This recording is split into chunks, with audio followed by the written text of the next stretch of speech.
De la Parashá Vayigash se presenta la situación de Judá que intercede por Benjamín a José.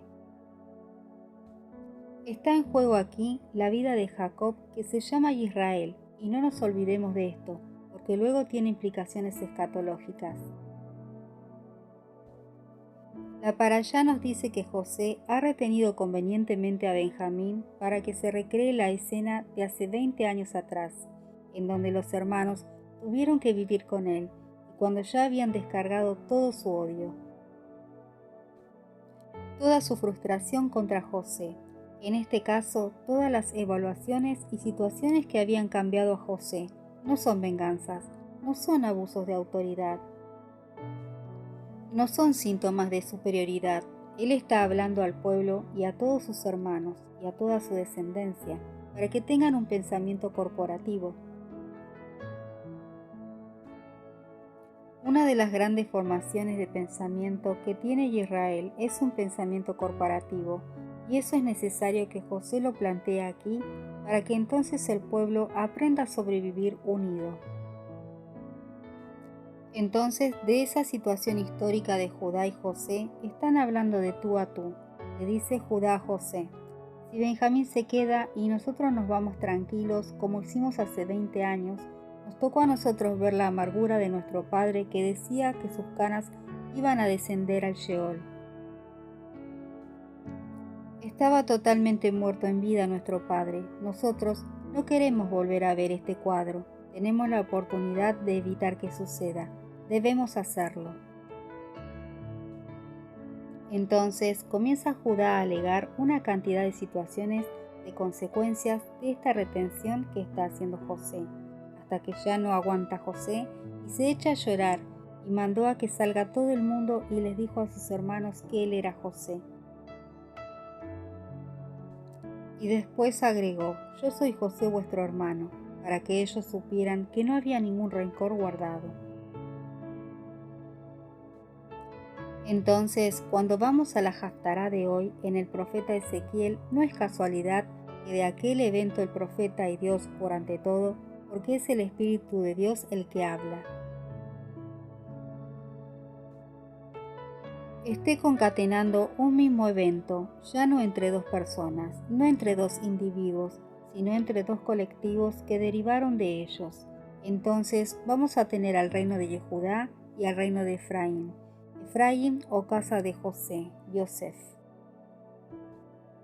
Entonces Judá se acercó a él y dijo: ay, Señor mío, te ruego que permitas que hable tu siervo una palabra en oídos de mi Señor, y no se encienda tu enojo contra tu siervo, pues tú eres como Faraón. De este suceso el profeta Ezequiel habla de lo particular a lo general, dos colectivos que derivaron de ellos, el reino de Yehudá y el reino de Efraín, casa de Yosef, por palabra de Dios.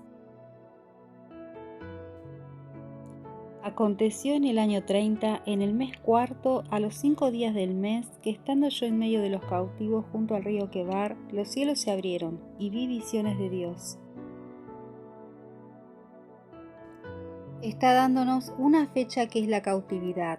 Ya no hay reyes en Israel, ya está desapareciendo el reino, están cautivos. El rey Nabucodonosor comenzó a reinar en el año 605 a.C. y de manera paulatina él viene a invadir Yehudá en el año 30 con respecto a la cautividad. La cautividad se fue dando periódicamente. Ya estamos hablando entonces que el último rey de la casa de Yehudá, que está enfrentándose ya directamente a Nabucodonosor, se llama Sedequías, quien hizo el mal delante de los ojos de Hashem. Este rey, al final de esos días, se ve llegar la invasión de Babilonia. El mes quinto, a los 10 días del mes que solía estar delante del rey de Babilonia, y quemó la casa de Hashem, y la casa del rey, y todas las casas de Jerusalén, y destruyó con fuego todo edificio grande. Era el año 19 del reinado de Nabucodonosor, rey de Babilonia. Vino a Jerusalén Nebuzaradán, capitán de la guardia. Está diciendo que en el año 19 entonces verificamos que Nabucodonosor empezó a reinar en el 605 a.C. y ya se había producido un sitio. La destrucción de Jerusalén en el año 586 a.C. La ciudad fue quemada en el año 19 de Nabucodonosor. Pasó todo ese tiempo. El rey de Israel quedó sujeto, y eso podemos notarlo luego en el versículo 15 en adelante en Jeremías 52. La cautividad se fue dando periódicamente. Quedan los pobres viviendo en la tierra de Israel, un remanente de los pobres.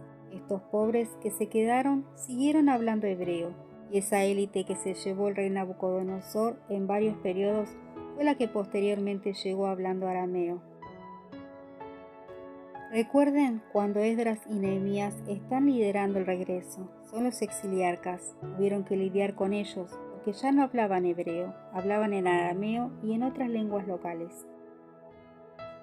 Cuando Esdras leyó la Torá, tuvo que poner traductores para traducirles al pueblo, y habían pasado apenas 70 años. Y esto demuestra que en una generación o dos ya se les había olvidado la lengua. Ya hemos venido anunciando que la cautividad se fue dando periódicamente. Entonces, para esta época tenemos que ubicarnos con paralelos al profeta Jeremías y vamos a leer el capítulo 28 y 32 para hacer el contexto. Vemos que en Jeremías 28 ya habían sido llevados los utensilios durante el reinado del rey Sedequías, en el 4.º año del reinado. Se está produciendo esto. Viene un profeta dando una palabra de ánimo, todo tranquilo. Desde que vinieron los asirios y se llevaron a las 10 tribus del norte, teniendo de referencia la cautividad en el 722, ya para esta época ya han pasado 120 años y recibe la palabra el profeta. Ezequiel está en la cautividad, en plena Babilonia. Todavía no se han cumplido los 70 años. Han pasado apenas como la mitad del tiempo de los 70 años aproximadamente. Y viene esta palabra que recibe de parte del Señor. Y fue para mí palabra de Hashem diciendo: Tú hijo de hombre, tómate ahora un palo y escribe en él, a Judá y a los hijos de Israel sus compañeros. Toma después otro palo y escríbelo en él, a José, palo de Efraín, y a toda la casa de Israel sus compañeros. Han pasado 120 años. Hace 120 años desaparecieron los hijos de Israel de la faz de la tierra. En ese momento nos hace recordar a lo que dice Jacob en su primera carta en el primer capítulo, a las 12 tribus que están en la dispersión. La palabra dispersión que se utiliza en hebreo específicamente, la palabra golá, que describe la diáspora. Luego, acércalos el uno al uno, para un solo palo, y serán uno en tu mano. Lo que está diciendo es que lo que era Efraín tenía que seguir siendo Efraín completo como es decir, no pretender querer parecerse a Judá, y Judá no pretender parecerse a Efraín, porque cada uno es una unidad. Y cuando te hablaren los hijos de tu pueblo diciendo: ¿acaso no nos vas a declarar qué son estos en tu mano? Diles: así ha dicho Adonai Elohim: he aquí yo tomo el palo de José que está en la mano de Efraín, y a las tribus de Israel sus compañeros, y pondré a ellos junto al palo de Yehudá, y yo los haré a ellos un solo palo, y serán uno en mi mano. Adonai Elohim, salen las vocales de Elohim. Adonai es nombre propio. El nombre de Yahweh no sale en ninguna fuente bíblica ni judía. La unión de Yosef, José y Judá en la Parashá produjo la vivificación de Israel, del patriarca, de Jacob y Jacob. Si ellos no se unían, era como si Jacob muriese, hablando en sentido figurado. Estamos diciendo entonces que si la iglesia o si la congregación es el cuerpo de Mashiach, el cuerpo no puede estar dividido, es como si el cuerpo de Mashiach muriese. aboliendo en su carne las enemistades. La ley de los mandamientos expresados en dogmas se refiere a la tradición oral, para crear en sí mismo de los dos un solo y nuevo hombre, haciendo la paz.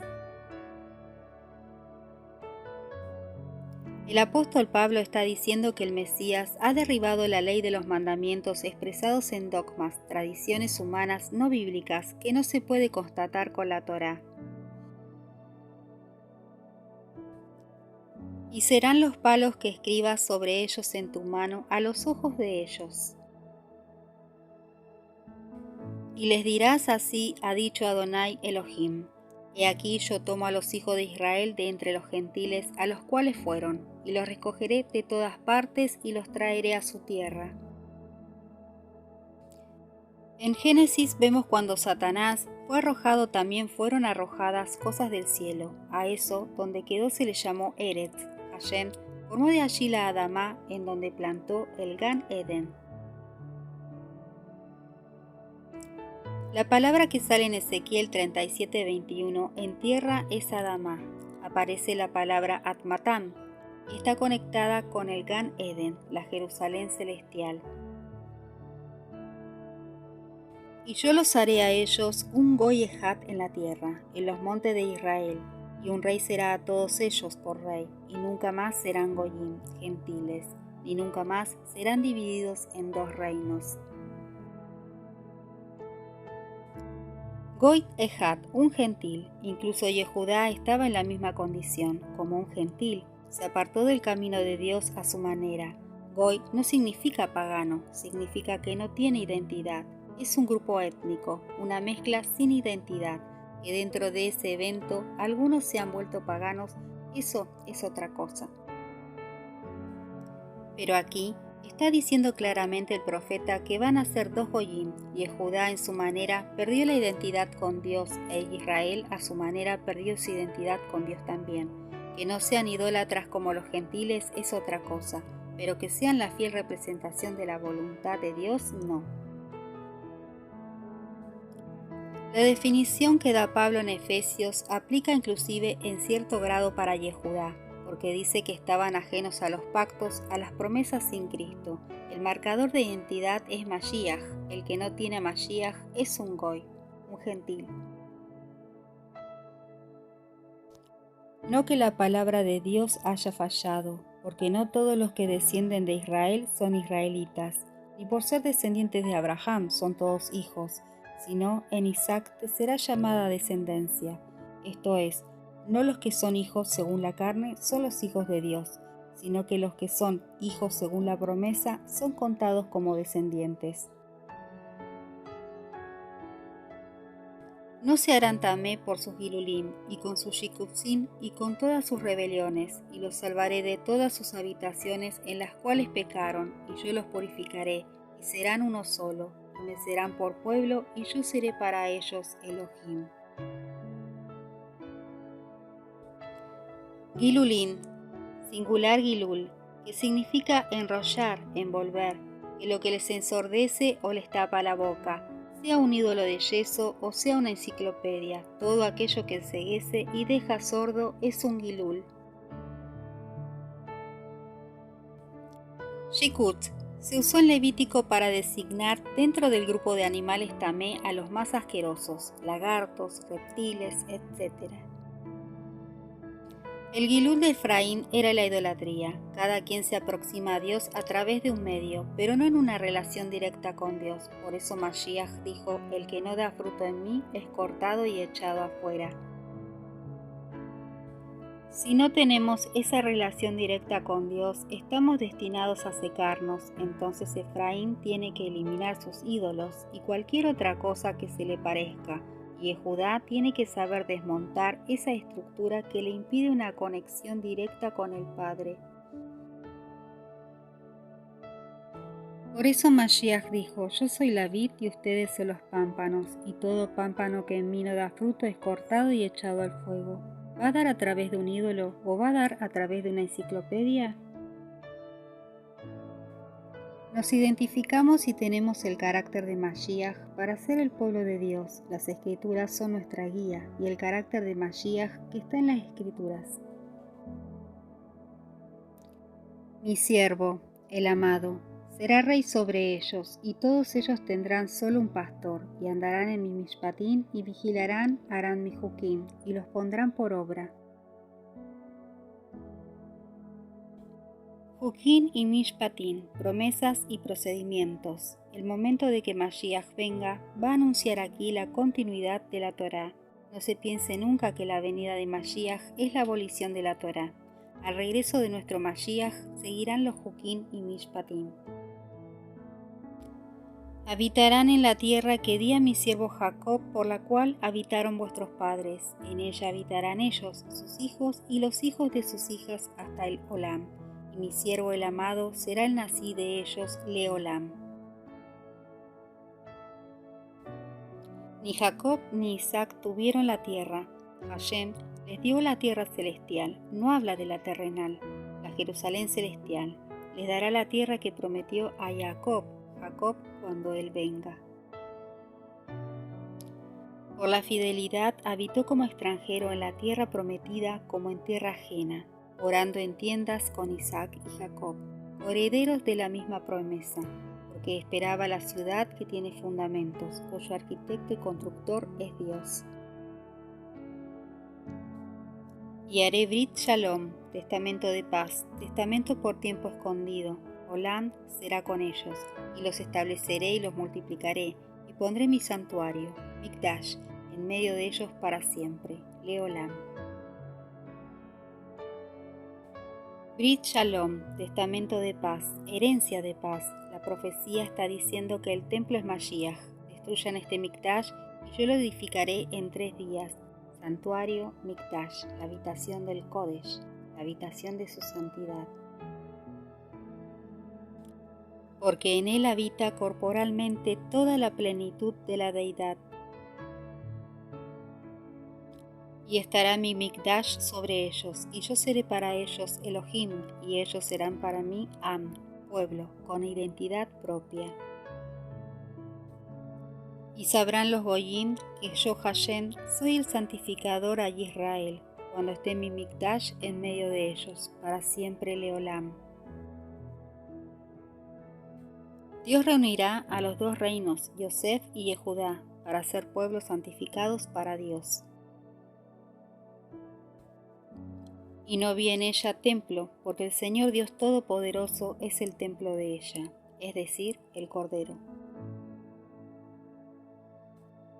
Ese es el Mikdash. Estamos viendo una promesa para el fin de los tiempos, de la cual ya hemos sido hechos testigos, de una primera etapa que es la resurrección de Mashiach.